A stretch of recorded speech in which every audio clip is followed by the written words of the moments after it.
విజయవాడలో వైసీపీ నేతలు నిరసన ర్యాలీకి దిగారు. హిందూపూర్లో వైసీపీ ఆఫీస్ పై దాడిని ఖండిస్తూ ఆందోళనకు దిగారు. ఈ ర్యాలీలో పాల్గొన్నారు మల్లాది విష్ణు, వెల్లంపల్లి శ్రీనివాస్, దేవినేని అవినాష్. అంబేద్కర్ విగ్రహానికి వినతి పత్రం కూడా అందజేశారు వైసీపీ నేతలు. హిందూపురంలో వైసీపీ ఆఫీస్ పై దాడి ఒక హేయమైన చర్య అన్నారు వెల్లంపల్లి. రేపు వైసీపీ అధికారంలోకి వస్తే అప్పుడు మీ సంగతి చూస్తాం, చర్యలు తప్పవన్నారు వెల్లంపల్లి.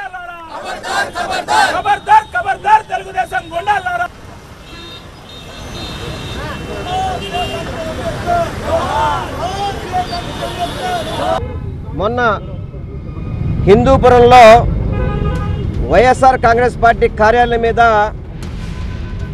స్వయాన బాలకృష్ణ గారి నియోజకవర్గంలో ఏదైతే దాడి జరిగిందో దాన్ని పూర్తిగా ఖండిస్తున్నాం. ఒక పక్క అరెస్టులు, ఒక పక్క దొంగ కేసులు, ఒక పక్క దాడులు, ఒక పక్క హత్యలు, ఒక పక్క రౌడీజీయాలు.